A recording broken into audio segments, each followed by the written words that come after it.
जय श्री राधा कृष्ण भक्तों, आप सभी का इस चैनल पर दिल से स्वागत है। मैं कान्हा जी के श्री चरणों में आप सबके मंगल की कामना करती हूँ। मेरी कान्हा आप सबको बहुत खुश रखें, आपके मन की इच्छाएं पूरी करें। भक्तों, आज की इस वीडियो में हम एक बहुत ही जरूरी और गंभीर विषय पे बात करने वाले हैं। कुछ ऐसी तिथियां और दिन होते हैं जिन पर दूसरों का अन्न खाना शास्त्रों के अनुसार अशुभ माना गया है।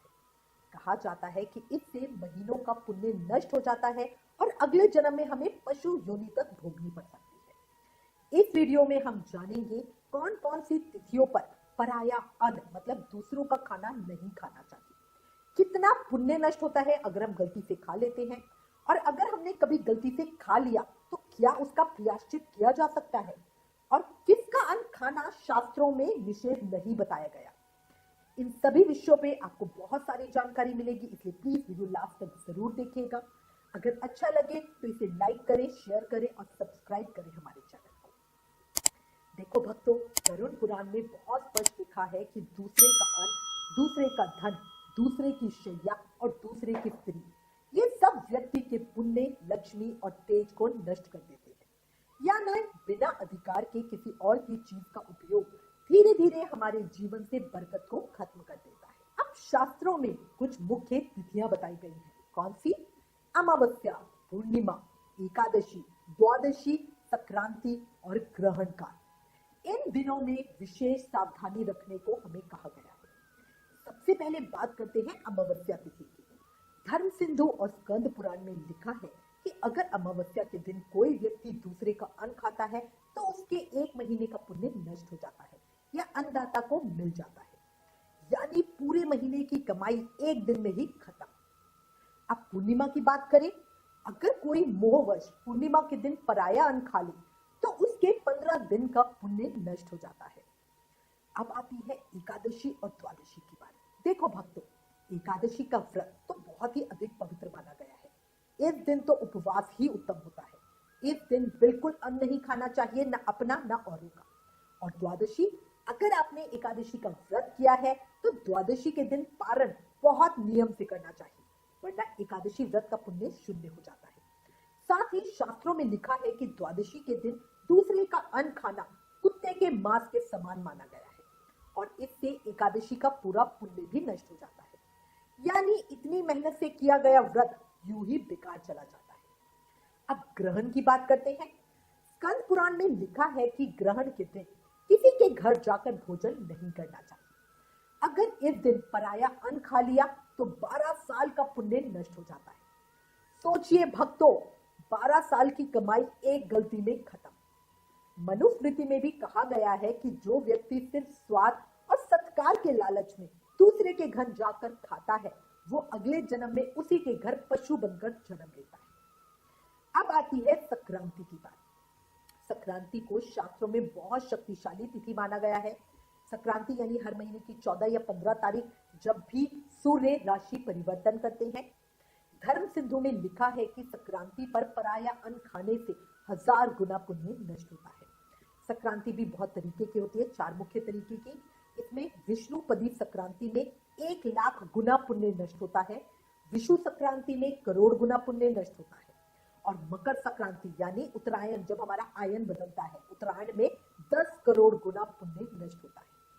स्कंद पुराण में तो यहाँ तक कहा गया है कि मकर संक्रांति पे दूसरे का अन्न खाने से 6 महीने का पुण्य नष्ट हो जाता है और विष्णु संक्रांति पर 3 महीने का। धर्म सिंधु में यह भी लिखा है कि संक्रांति पर पराया अन्न खाने से व्यक्ति 7 जन्म तक पशु योनि में भटकता है और जब मनुष्य जन्म मिलता है तो वो दरिद्र बनकर ही जन्म लेता है। इसीलिए भक्तों, याद रखना, इन तिथियों पर बहुत सावधान रहना चाहिए। अब सवाल आता है कि क्या हम किसी का भी अन्न नहीं खा सकते? तो नहीं भक्तों, ऐसा नहीं है। शास्त्र बताते हैं कि कुछ रिश्ते ऐसे हैं जिनके यहाँ भोजन करने से दोष नहीं लगता। आप अपने नान के यानी नानी के घर खाना खा सकते हैं, मामा के घर खा सकते हैं, ससुराल में ससुर के घर खा सकते हैं, गुरु के घर खा सकते हैं, पिता, भाई, चाचा, परिवार के जो निकट रिश्तेदार होते हैं, इनके यहाँ खाने में भी कोई दोष नहीं लगता क्योंकि वो आप ही के घर माने जाते हैं। लेकिन अगर समझो आपकी कोई बहन है, उसकी शादी हो गई है और वो अपने ससुराल में है और आप बहन के ससुराल जाकर वहां पर खाएंगे तो वहां दोष लगेगा, क्योंकि आपने बहन को दान कर दिया है और वहां जाके आपको नहीं खाना चाहिए। पर अगर बहन मायके आएगी और वो वहां खाएगी तो उसे कोई दोष नहीं लगता। इन सभी बातों का हमें ध्यान रखना बहुत जरूरी है, क्योंकि देखो पुण्य हम बड़ी मुश्किल से कमाते हैं और पाप हम अनगिनत करते हैं, अनजाने में बहुत करते हैं, है ना। चींटी मर गई, छोटे छोटे काम तो हमसे होते रहते हैं, झूठ बोल दिया, किसी से ईर्ष्या कर लिए, सारे छोटे छोटे काम तो हमसे होते रहते हैं। फिर अब अगर हम इस तरह सिर्फ दूसरे के घर में जाकर खाने से हम अपना सारा पुण्य जाए तो फिर हम क्या ही अर्न कर पाएंगे, है ना। इसी में अब हम भंडारे की भी बात करते हैं। देखो भक्तों, भंडारा गरीबों, साधुओं और जरूरतमंदों के लिए होता है। अगर आप सक्षम हैं और फिर भी बिना सहयोग दिए वहां खाते हैं तो ये बिल्कुल उचित नहीं माना जाता। इससे किसी गरीब का हक छिन सकता है। अगर आपने भंडारे में खाया है तो कुछ ना कुछ दान जरूर करें। याद रखिए, मुफ्त का भोजन शरीर को भरता है, लेकिन दान किया गया भोजन आत्मा को तृप्त करता है। अब मान लीजिए भक्तों की गलती से आपने इन शुभ दिनों में कभी पराया अन्न खा लिया, बाद में याद आया, ओहो आज तो अमावस्या है भाई, आज तो संक्रांति थी या आज तो ग्रहण लगने वाला था, तो अब क्या करें, ये तो बहुत बड़ा पाप हो गया। तो घबराइए मत, शास्त्रों में इसका प्रायश्चित भी बताया गया है। देखो हम मानव हैं, मानव जीवन में गलती होना बड़ा स्वाभाविक है, पर साथ के साथ उसका प्रायश्चित करना भी बहुत जरूरी है। इसमें हम दो तरीके से हमें इसमें प्रायश्चित बताया गया है। सबसे पहला उपाय है उपवास करना। अगर मान लीजिए आज आपने गलती से किसी, आज शुभ दिन है, एकादशी है, द्वादशी, अमावस्या, पूर्णिमा है, संक्रांति है या ग्रहण लगा है और आपने आज किसी के पराये अन्न खा लिया, तो अगले दिन कल आप पूर्ण रूप से उपवास कर लीजिए। इससे आपकी शुद्धि हो जाएगी और आपको अनदोष नहीं लगेगा। दूसरा और सबसे सरल उपाय है अन्नदान का। जितना अन्न आपने खाया है उससे 2 गुना अन्न आप दान कर दीजिए, इससे दोष कट जाता है। अब समझो अगर आप कहीं गए हो और वहां ऐसी मजबूरी, क्योंकि हमें ना सामाजिक व्यवस्था में है, बहुत बार हमारे साथ ऐसा आता है कि हमें कहीं जाना पड़ता है और सामने वाला फिर पीछे पड़ जाता है कि नहीं आपको तो खाना पड़ेगा, आपको तो खाना पड़ेगा, और शास्त्र हर कोई समझता नहीं है। और हम जितना भी मना कर ले तो उनको ऐसा लगता है कि वो छोटे हैं इसलिए हम नहीं खा रहे, हम अपने आप को बड़ा अमीर समझ रहे हैं या हमें बड़ा घमंड है इसलिए हम नहीं खा रहे। तो कई बार स्थिति भी आती है इस तरह की, क्योंकि हम समाज में फंसे हुए हैं। तो उस समय आप थाली पे बैठ जाइए, हाथ जोड़े, जब भगवान को धन्यवाद करते हैं उस समय मन ही मन संकल्प कर ले कि प्रभु मेरे सामने ऐसी विपदा आ गई है, मैं इसके 2 गुने अन्न का दान करूंगी, और बाद में शाम को अगले दिन उस अन्न का दान कर दीजिए। इससे आपको पाप नहीं लगता। अब कई लोग पूछते हैं कि क्या हम बाहर का खाना खा सकते हैं, बाजार का?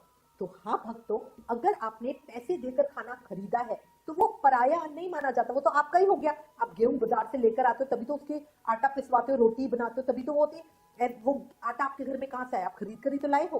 तो अगर आप खाना भी खरीद के लाते हो तो वो आपका ही अन्न माना जाता है। पवित्र महीनों में भी जब कोई मुझसे पूछता है कि उन्हें जाना पड़ रहा है, किसी की शादी है, रिश्तेदारी में उन्हें जाना पड़ रहा है और उन्होंने कार्तिक व्रत कर रखा है, वैशाख व्रत कर रखा है, तो वो क्या करें? तो उसमें मैं उनको यही कहती हूँ कि अगर आपको मजबूरी में खाना भी पड़े तो आप वहां पे पैसे भी कराइए, इस तरह से वो आपका अन्न हो जाएगा। अंत में मैं यही कहूंगी, पर्व और जो शुभ तिथियां होती हैं ये पुण्य कमाने के अवसर होते हैं, ये गवाने के लिए नहीं है, अधिक से अधिक पुण्य अर्जित करने के लिए है। जितना हो सके इन दिनों सेवा करे, दान करे, भजन करे। पर्व आते हैं जीवन संवारने को, पुण्य कमाने का अवसर देने को। जो समझ गया इसका मोल, उसी का बना जीवन अनमोल। अच्छा, इसके अलावा एक और बात है, कुछ लोग सोचते हैं कि अगर हम दान देंगे, क्योंकि देखो जो पावन तिथियां मैंने आपको बताई है, अमावस्या, पूर्णिमा, एकादशी, द्वादशी, संक्रांति, ग्रहण, इसमें दान का विशेष महत्व बताया गया है। इसमें हर ग्रंथ में आप पढ़ोगे लिखा है कि अमावस्या का दान बड़ा फलकारी होता है, पूर्णिमा का दान बड़ा फलकारी होता है। तो लोग हमें प्रश्न करते हैं कि भाई हम तो पराया अन्न नहीं खा रहे, बट कोई किसी को हम अन्न खिला रहे हैं तो उसके लिए वो भी तो पराया अन्न हो गया, तो इससे तो सामने वाले का पुण्य नष्ट हो जाएगा, इसी तो हमें अन्न नहीं खिलाना चाहिए। तो नहीं भक्तों, जिसे सच में जरूरत होती है उसे दिया गया दान कभी पाप नहीं बनता। देखो, उन्हें जो गरीब है, जो जरूरतमंद है, उन्हें दरिद्र नारायण कहा जाता है, और ये दरिद्र नारायण की ही सेवा होती है, सीधा भगवान की सेवा। हर ग्रंथ में अगर ऐसा होता, अब देखो मैं सामर्थ्यवान हूँ, मैं खा सकती हूँ अपने घर में, मेरे पास बहुत खाना है, ठीक है। अब ऐसे में मैं आपके घर आऊँ और सिर्फ स्वाद के लिए, आपने दीदी मैंने तो नो अनियन नो गार्लिक का पिज्जा बनाया, आप टेस्ट करके देखो, और सिर्फ स्वाद के लिए मैं आपके घर में खाती हूँ, जबकि मेरे अपने घर में बहुत है, तो ये मैंने स्वाद के लिए खाया, ठीक है, ये मुझे नहीं खाना चाहिए। पर अगर कोई व्यक्ति ऐसा है जिसने पिछले 2 दिन से रोटी नहीं खाई है, और उसको मैं खिलाऊं कि भाई ये दान का मैं दे रही हूँ, आप ये ले लो, तो उसको खाने से जो तसल्ली मिलेगी, जो उसके मन को शांति मिलेगी और जिससे वो निकलेगी, उसके मन से तृप्ति की भावना निकलेगी ना, वो मेरे कई जन्मों के कर्म सुधार दे। तो इसीलिए दान करना बहुत अच्छा होता है, बहुत बहुत अच्छा होता है। और इसीलिए इन शुभ दिनों पे जो हम दान करते हैं, अन्न सेवा करते हैं, और कोई हमारा अन्न खाता है तो उसको ऐसा नहीं है उसने पर अन्न खाया, उसका पुण्य हमारा नहीं हो जाएगा, ठीक है ना। अगर जानबूझकर आप सामर्थ्यवान के घर ही खाते हो तो वो पुण्य हमारा हो जाता है, ठीक है। और दान का तो आशीर्वाद मिलता है और वो हमारी कमाई होती है। तो भक्तों, उम्मीद है आज की ये जानकारी आपको जीवन में काम आएगी। अगर वीडियो पसंद आई हो तो लाइक जरूर करें, शेयर करें और चैनल सब्सक्राइब करें। कमेंट में अपने सुझाव जरूर लिखें, ज्ञान बांटने से बढ़ता है, इसीलिए इस वीडियो को ज्यादा से ज्यादा शेयर करें। आप सभी को दिल से बहुत बहुत धन्यवाद और बहुत बहुत आशीर्वाद। जय श्री राधे।